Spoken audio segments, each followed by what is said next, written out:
Alors, j'aimerais remercier les organisateurs de m'avoir invité ici aujourd'hui. J'ai été horrifiée de voir que je devais prendre la parole tout de suite après David parce que c'est difficile de faire aussi bien que lui.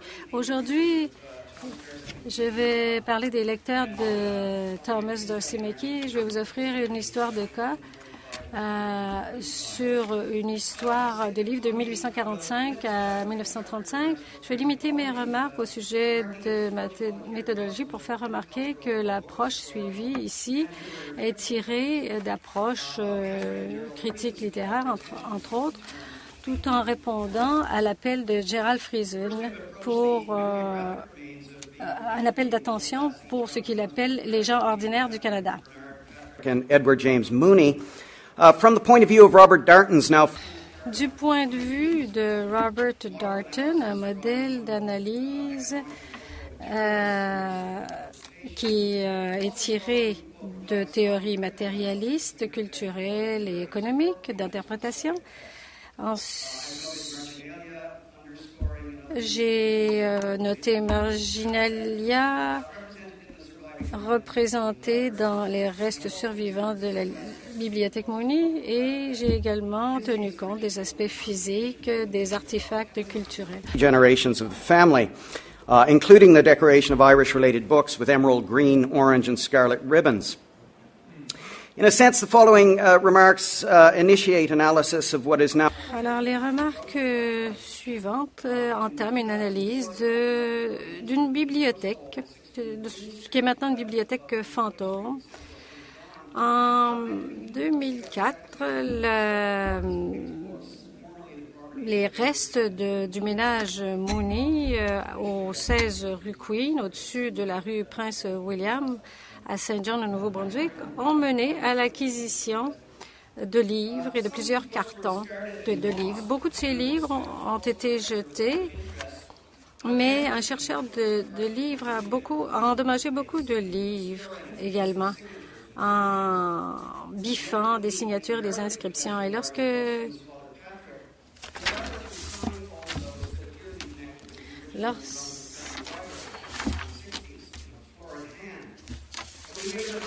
Alors, certains de ces livres ont été jetés et perdus, et le chercheur de livres, également un collectionneur qui s'intéressait aux Irlandais, a endommagé de nombreux de ces livres.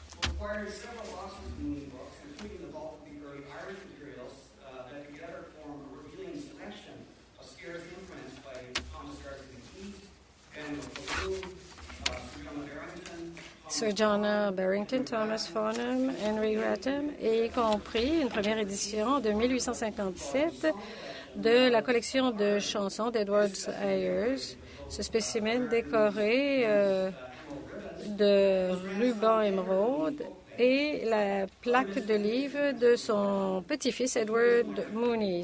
D'autres textes de la collection incluaient des livres, des manuels scolaires, etc. Au cours des dernières années, j'ai réussi à récupérer bon nombre de ces livres et M. Schutz m'a beaucoup aidé pour étudier et photographier d'autres volumes qui n'étaient pas liés à mes intérêts ou qui allaient au-delà de mes ressources. Les livres représentaient au moins 3 et probablement 4 générations de lecture irlando-canadienne, fournissant une base pour révéler une étude de cas historique. Alors, je vais discuter de la signification de ceci pour les lecteurs irlando-canadiens de la période 1850 à 1930 et pour imprimer une analyse culturelle de la culture du livre irlando-canadienne en général. Il y a peu d'informations au sujet des premières générations canadiennes de la famille Mooney. Comme sa femme, Mary Doyle, Patrick Mooney était né dans le comté de Derry, en Irlande. Il était arrivé au Nouveau-Brunswick en avril 1862 à l'âge de 11 ans. Patrick Mooney, ou plutôt son grand-père, Thomas Mooney, est venu à Saint John sur le navire Elizabeth, un navire de la Londonderry J.J. Klein. Il était accompagné de son fils Bernard, de sa belle-fille Sarah Creley Mooney et de leurs 3 fils Patrick James, Michael Francis et Edward. La famille finalement s'est installée au 710 Orange Street à Saint John.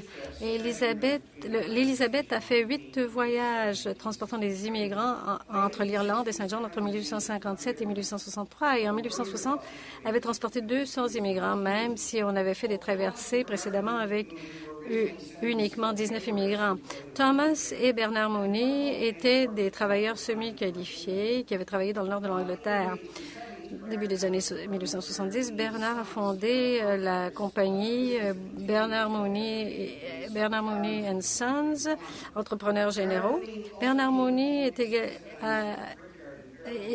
a également acheté un champ ou plutôt une entreprise de fabrication de briques à Fairville, au Nouveau-Brunswick, et il est devenu l'un des plus grands constructeurs de la ville.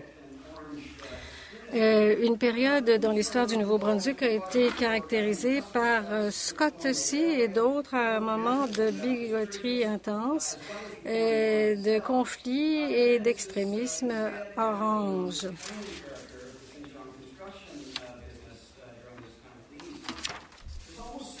Il est presque certain que Patrick Mooney a hérité au moins une partie de la bibliothèque des livres irlandais de son père ou de son grand-père, même si aucun n'a laissé leur signature dans les spécimens qui ont survécu. Les premiers livres de la collection sont Sir Jonah Barrington's, ou plutôt Rise and Fall of the Irish Nation de Sir Jonah Barrington's. Thomas.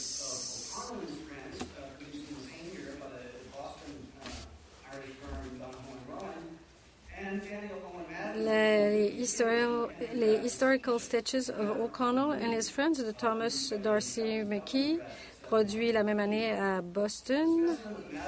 Le spécimen du livre Madden est intéressant parce qu'il comprend une signature de D, probablement Douglas. Le livre contient également un timbre de Hugh Lee Patterson Filling Chemical Works. Et la signature de Mooney fait qu'il est probable que la famille Mooney en faisait partie et avait passé du temps à Sunderland avant de quitter la Grande-Bretagne pour l'Amérique.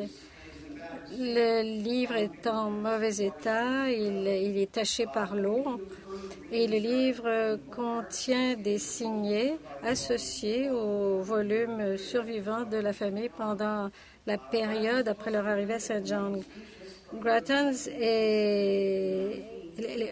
ou plutôt les longs discours de Grattan du début des années 1780 jusqu'à 1819 constituent une lecture intéressante.